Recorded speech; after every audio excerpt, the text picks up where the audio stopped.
समुद्र को पार करके द्वार पर पहुंचे हैं। लंकनी, बड़ा अद्भुत वर्णन है। मसक समान रूप कपिधरहि, मच्छर के समान। वाल्मीकि जी ने कहा बिल्ली के समान हनुमान जी ने प्रवेश किया। वाल्मीकि जी ने मच्छर नहीं कहा, विडालवत कहा, क्योंकि भक्ति दो प्रकार की होती है प्रभु। एक होती है वानरकृत, एक होती है भक्ति स्वरूप, एक होती है वैडालकी, एक होती है वानरी।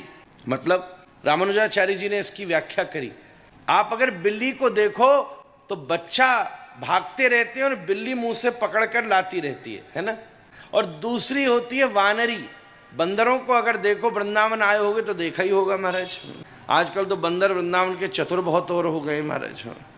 ओहो हो, पति पत्नी जा रहे होंगे, वो बिजली के खंभा से उतरेगा, पति का ऐसा चश्मा उतार के ले जाएगा कि उसे लगा पत्नी ने उतारा है क्या महाराज।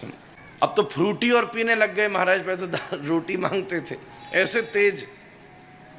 अब बानर का एक स्वभाव क्या होता है, बानरी को आप देखो तो वो बच्चों को नहीं पकड़ती, बंदर का बच्चा उसको नीचे से पकड़ के लटका रहता है। बिल्ली अपने बच्चे को पकड़ती है, पर यहां बच्चा अपनी मां बंदरिया को पकड़ के घूमता है, वो अपने बच्चे को नहीं, तो छोड़ देती है, फिर वो दौड़ के उसके नीचे लटक जाता है।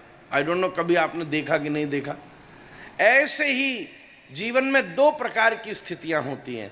एक होती है जहां भगवान को ही हमें पकड़ना पड़ेगा, भैया आदमी भगी जा रहा है, और दूसरी स्थिति ये होती है कि हमें ही भगवान को पकड़ के रखना पड़ेगा। ठाकुर जी तो अपनी चेतना में है, उन्हें सानू की साड़ी की परवाह, हमको इतने महत्वपूर्ण है, उनके पास क्या कमी है, हमें ही उनको पकड़ के रखना पड़ेगा। साधना के द्वारा, पाठ के द्वारा, मंदिर जाकर, स्थानों पर जा, हमें ही उन्हें पकड़ना पड़ेगा। और दूसरा चिंतन ये है, अरे हमारी क्या लायकी, हम उनके बच्चा, वो हमारे त्वमेव माता च पिता त्वमेव, उन्हीं को हमें पकड़ना पड़ेगा। तो हनुमान जी अभी वानर रूप में रहते हैं। कहने का अर्थ ये है कि हनुमान जी किसी की परवाह नहीं करते, जिसको अपने जीवन में काम बनाना है उसको हनुमान जी को पकड़ना पड़ेगा। जो सतबार पाठ कर कोई, छूटे बंद महासुख होई। पर आज हनुमान जी ने लंका में प्रवेश करते समय सोचा ये बानरी विचार से काम नहीं बनेगा, यहाँ तो मुझे वैडालकी विचार से, जैसे बिल्ली बच्चे को पकड़ती है ऐसे विभीषण सरीके का कोई पकड़ना पड़ेगा, नहीं तो मेरा कौन ध्यान रखेगा। उसी समय लंकनी ने हनुमान जी को पहचाना, उसको एक जोर से थप्पड़ दिया कि वो मुक्त हो गई महाराज, धन्यवाद और करने लगी। बताओ कैसी स्थिति है। तब मंद्र मंद्र गति से श्री हनुमान जी मंगलमय भाव से भीतर प्रवेश करते हैं। समय का बहुत विस्तृत यहाँ वर्णन प्राप्त होता है, पर बार बार हनुमान जी सब जगह घूमकर सीता जी की खोज करते हैं।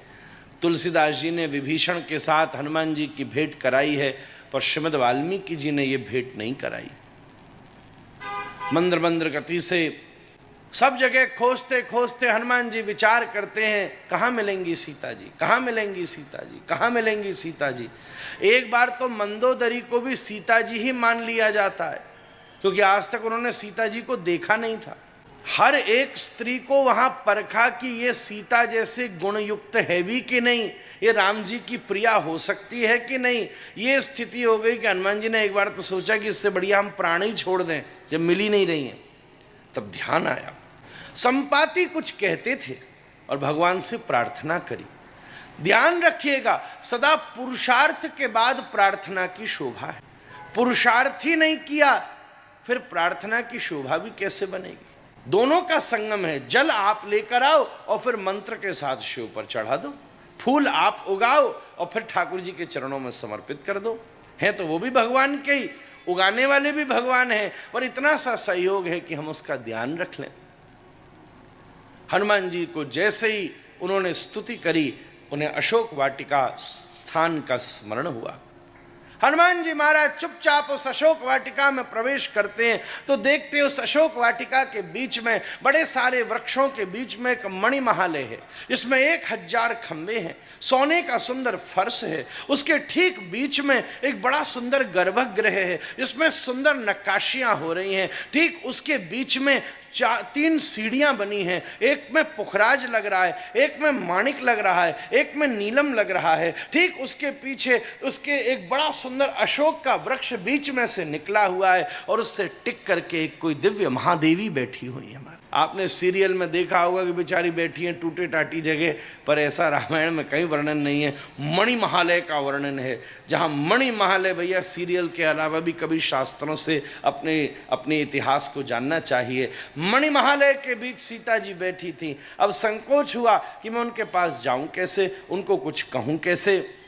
उतनी देर में घोषणा होने लगी, सावधान सावधान सावधान, लंकाधिपति रावण का आगमन हो रहा है। अपनी सभी पत्नियों के साथ चंद्रशाला खड़ग को धरती के ऊपर रगड़ता हुआ रावण वहां प्रस्तुत होता है। सीता जी एक तृण को उठा के अपना मुंह फेर लेती हैं, मानो इशारा करती हो क्या उस समय की वो दिव्यता है। एक तरफ धरती का सबसे बड़ा पुरुषार्थी और बलवान खड़ा है और ठीक उसके सामने जानकी ने एक तृण उठा लिया। इससे बड़ी कोई बेइज्जती नहीं हो सकती, इससे बड़ा कोई मोटिवेशन नहीं हो सकता, इससे बड़ा कोई चिंतन नहीं हो सकता। एक तरफ चंद्रशाला खड़ग और एक तरफ तृण। अरे सामने वाला व्यक्ति हंसेगा, ये तृण कर क्या लेगा, पर जानकी जी ने इशारों में कह दिया, ये एक तृण भी अगर मैंने फेंक दिया तो तुझ जैसे हजारों रावणों को भस्म करने की सामर्थ्य रखती हूं।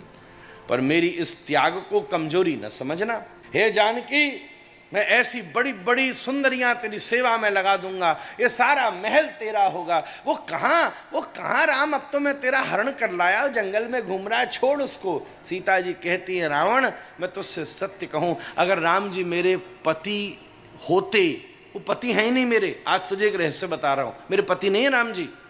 अच्छा, और पति होते तो तू मेरा हरण कर लाया, फिर तो मेरी वैसे ही धर्म संकट हो गया, मैं तो गई उस वजह से। उन्होंने संकल्प दिया था रक्षा का यज्ञ के सामने, वो तो पूरा ही नहीं हुआ। पर आज मैं तुझे एक बात बताती हूँ, राम जी मेरे पति नहीं हैं, पति होते तो कब का छोड़ देते। रघुनाथ तो मेरे प्रिय हैं महाराज, और जिससे प्रेम है तो उसको कैसे नष्ट करेगा, जिससे प्रेम है वो कैसे दूर होगा। जैसे ही ये बात कही, रावण और क्रोधित हो गया, इसको मृत्युदंड दिया जाएगा।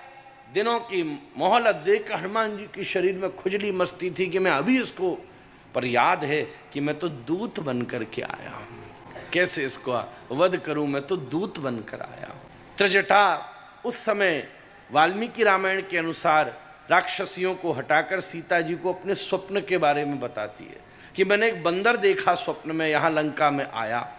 हनुमान जी प्रसन्न हो गए कि भैया इसने बढ़िया इंडिकेशन कर दिया। और जैसे त्रिजटा भी इधर उधर हुई, हनुमान जी ने खड़े होकर श्री राम जी की सुंदर कथा करी। पहली राम जी की कथा लंका में ही हुई है महाराज, सुंदर कथा सुनाई। सीता जी थोड़ी देर में प्रसन्न हो गई, आ जाओ, मैं पहचान गई, मेरे राम का कोई दूत पधारा है। हनुमान जी ने प्रणाम किया, माता प्रणाम, पर तैने मुझे पहचाना कैसे, मैंने राम कथा सुनाई। बोले नहीं, राम कथा तो रावण भी सुना सकता था, पर राम कथा सुनाते हुए आंसू तो कोई राम का भगत ही बहा सकता था। मैं पहचान गई कि कोई भगत आया है। जब झुककर आशीर्वाद दिया तो आंसू की बूंद से सिंदूर भीग गया था, उसकी एक बूंद हाथ पर हनुमान जी के गिरी। ये क्या है, ये क्या है माँ, रक्त बह रहा है, मैं छोड़ूंगा नहीं रावण को। नहीं पुत्र, ये रक्त नहीं है, ये सुहाग चिन्ह है ना मेरा, जो मैं मस्तक पर धारण करती हूँ, ये सुहाग चिन्ह का अंश है कि राम मेरे स्वामी हैं। हनुमान जी बोले, अगर राम आपके स्वामी हैं तो राम तो मेरे भी स्वामी हैं। हे मैया आज्ञा दे, तेने मांग भरी है, मैं रोम रोम भर लेता हूँ। सीता जी ने ऐसा आशीर्वाद दिया कि लाल देह लाली लसय और अरधर लाल लंगूर और वज्र देह दानव दलन, जय जय जय कपिसु। आज हनुमान जी सीता जी की दासी बन गए महाराज। यहीं से उनको अमित प्रभु चारुशीला सखी बनने का सौभाग्य प्राप्त हुआ है, जो राम कथा के भीतर वर्णित होता। अद्भुत रूप से ये दिव्य भाव उन्नत हुआ है। मंगल में श्री हनुमान जी ने सीता जी को मुद्री दी, अंगूठी देखकर सीता जी प्रसन्न हो गई। हनुमान जी को लगा कि थोड़ी देर इनको एकांत देकर इनको प्रसन्न कर दूं, तो उसके लिए खेल करूं। तो कहा, मैया भूख लगी है, कहे तो कछु फल खाए लूं। वो यही फल खाने के भाव से हनुमान जी ने पूरी अशोक वाटिका तहस नहस कर दी। अक्षय कुमार आदि बहुत सारे वहाँ लोग इकट्ठे हुए, सबका हनुमान जी ने वध किया। और सीता जी हंसे, श्री राम जय जय राम करके। वर्णन तो बहुत हो सकता है पर अभी समय नहीं बचा, मैं क्या करूं। हनुमान जी ने सब पर कृपा करी है।